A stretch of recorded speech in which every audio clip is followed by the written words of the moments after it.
ਅਗਲੀ ਜਿਹੜੀ ਹਰਜੋਤ ਸਿੰਘ ਦੀ ਖਬਰ ਆ ਉਸ ਉੱਤੇ ਗੱਲ ਕਰਦੇ ਜਾਈਏ। ਨਾਈਜੀਰੀਆ ਦੇ ਵਿੱਚ ਅਮਰੀਕਾ ਦੇ ਦੁਆਰਾ ਕਈ ਜਿਹੜੀਆਂ 에ਅਰ ਸਟ੍ਰਾਈਕਸ ਕੀਤੀਆਂ ਗਈਆਂ, ਜਿੱਥੇ ਉਹਨਾਂ ਦਾ ਨਿਸ਼ਾਨਾ ਸੀਗਾ ਆਈਸਿਲ ਦੇ ਜਿਹੜੇ ਫਾਈਟਰਸ ਆ ਉਹਨਾਂ ਨੂੰ ਮਾਰਨਾ।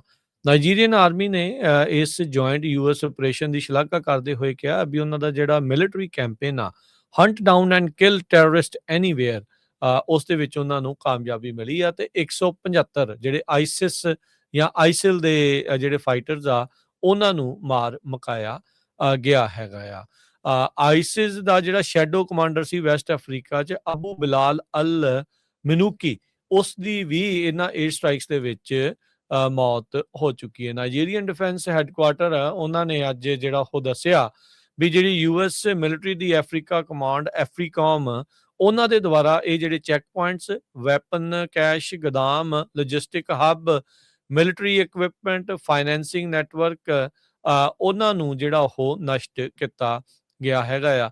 ਪਿਛਲੇ ਕਈ ਸਾਲਾਂ ਤੋਂ ਉੱਥੇ ਜਿਹੜੀ ਸਟਰਗਲ ਆ ਉਹ ਲਗਾਤਾਰ ਚੱਲਦੀ ਜਿਹੜੀ ਉਹ ਆ ਰਹੀ ਸੀ ਤੇ ਨਾਈਜੀਰੀਅਨ ਸਰਕਾਰ ਦੀ ਕੋਆਰਡੀਨੇਸ਼ਨ ਉਹਨਾਂ ਦੇ ਨਾਲ ਮਿਲ ਕੇ ਹੀ ਜਿਹੜਾ ਐਫਰੀਕਾਮ ਤੇ ਯੂਐਸ ਨੇ ਜਿਹੜੀਆਂ ਸਟ੍ਰਾਈਕਸ ਆ ਉਹ ਕੀਤੀਆਂ ਆ। ਕਹਿੰਦੇ ਵੀ ਮੁੱਢਲੀ ਅਸੈਸਮੈਂਟ ਇਹੀ ਦੱਸਦੀ ਆ ਵੀ ਘੱਟੋ ਘੱਟ 175 ਜਿਹੜੇ ਆਈਸਿਸ ਦੇ ਅੱਤਵਾਦੀ ਆ ਉਹਨਾਂ ਨੂੰ ਐਲੀਮੀਨੇਟ ਕੀਤਾ ਜਾ ਚੁੱਕਾ ਆ।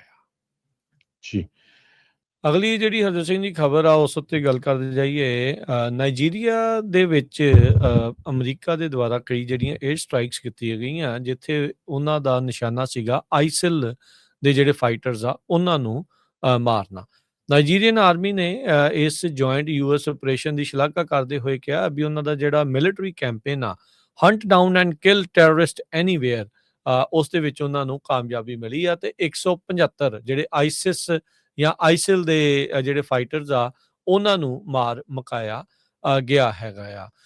ਆਈਸਿਸ ਦਾ ਜਿਹੜਾ ਸ਼ੈਡੋ ਕਮਾਂਡਰ ਸੀ ਵੈਸਟ ਅਫਰੀਕਾ 'ਚ, ਅਬੂ ਬਿਲਾਲ ਅਲ ਮਨੂਕੀ, ਉਸ ਦੀ ਵੀ ਇਹਨਾਂ 에ਅਰ ਸਟ੍ਰਾਈਕਸ ਦੇ ਵਿੱਚ ਮੌਤ ਹੋ ਚੁੱਕੀ ਹੈ। ਨਾਈਜੀਰੀਅਨ ਡਿਫੈਂਸ ਹੈੱਡਕੁਆਟਰ ਉਹਨਾਂ ਨੇ ਅੱਜ ਜਿਹੜਾ ਉਹ ਦੱਸਿਆ ਵੀ ਜਿਹੜੀ ਯੂਐਸ ਮਿਲਟਰੀ ਦੀ ਅਫਰੀਕਾ ਕਮਾਂਡ ਐਫਰੀਕਾਮ, ਉਹਨਾਂ ਦੇ ਦੁਆਰਾ ਇਹ ਜਿਹੜੇ ਚੈੱਕ ਪੁਆਇੰਟਸ, ਵੈਪਨ ਕੈਸ਼ ਗੋਦਾਮ, ਲੌਜਿਸਟਿਕ ਹੱਬ, ਮਿਲਟਰੀ ਇਕਵਿਪਮੈਂਟ, ਫਾਈਨੈਂਸਿੰਗ ਨੈਟਵਰਕ, ਉਹਨਾਂ ਨੂੰ ਜਿਹੜਾ ਉਹ ਨਸ਼ਟ ਕੀਤਾ ਗਿਆ ਹੈਗਾ ਆ।